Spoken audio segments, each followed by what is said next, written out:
Story of Europe. On the body of the old continent, the tale of Europe from darkness to light.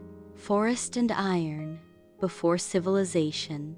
At the dawn of time, when there was no history and no writing, Europe was nothing but dense forests, cold rains, and frozen mountains.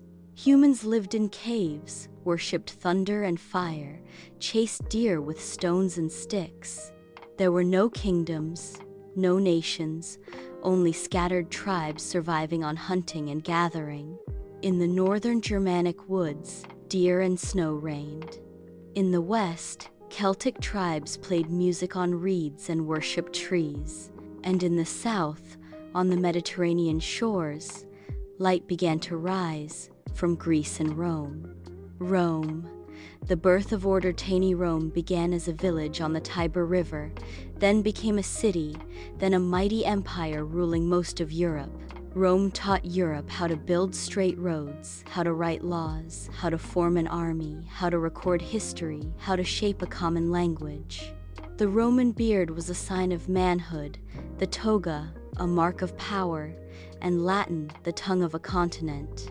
But after centuries of glory, Rome fell in 476 AD, crushed by Germanic tribes, and Europe entered a long, dark tunnel.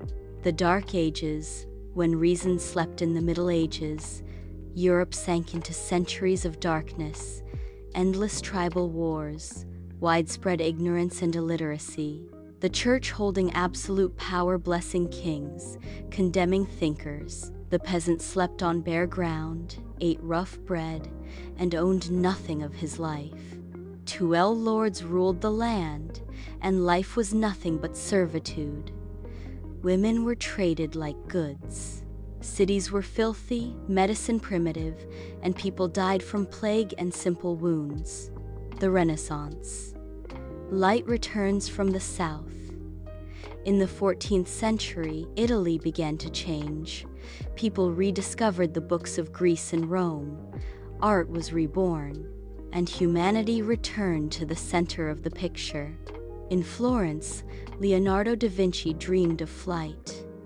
In Rome, Michelangelo carved the human body as if it were divine. In Germany, Gutenberg invented the printing press, igniting a revolution of the mind. After centuries in chains, reason rose again. This age was called the Renaissance, Reformation and blood. When the spirit split. In the 16th century, a German monk named Martin Luther nailed his protests against corruption on the church door. Thus began the Protestant Reformation, and the church split apart. Catholics in the south, Protestants in the north, religious wars raging for decades.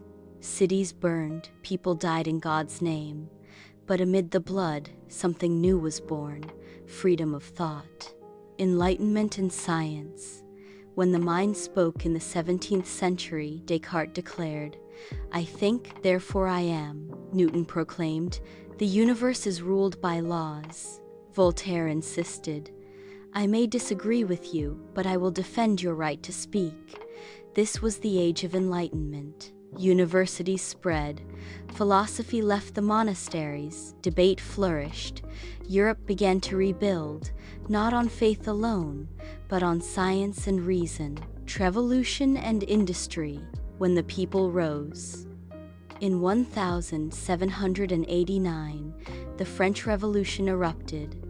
Monarchy was crushed, liberty, equality, fraternity.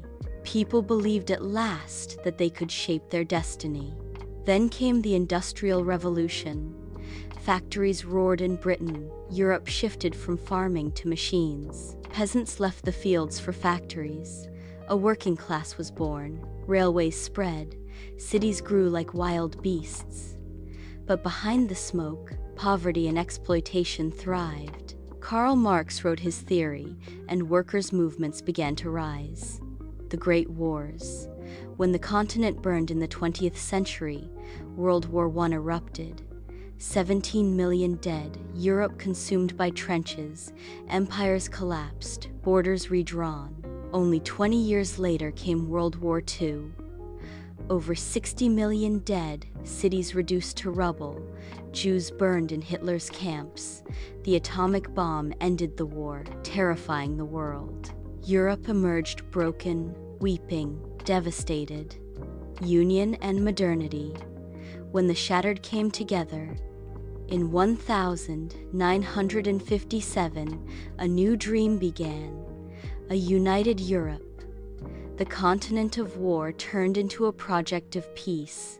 The European Union, the Euro, open borders, shared education, a common economy. Democracy spread. Science became a right, healthcare for all, and women stood as equals to men. The past in the mirror, from forests to artificial intelligence. In less than 2,000 years, Europe moved, from tribes hunting in forests to nations flying into space, from slavery and feudalism to democracy and parliaments, from magic and superstition to genetics and quantum physics, from quills on parchment to writing with artificial intelligence. And yet, the past remains present, in architecture, in philosophy, in tradition, and in the fear of war. One body with many scars today. Europe is not just a continent, it is memory. A memory of tears and blood, of castles and fire, of martyrs and philosophers, of tyrants and revolutionaries. Europe has learned that reason is nothing without compassion, that technology is no salvation if it does not serve humanity. And so, the old continent walks on, remembering its past, building its present, and gazing into a future unlike anything before. If you liked the video, don't forget to hit the like button and subscribe to the channel to stay updated. See you next time!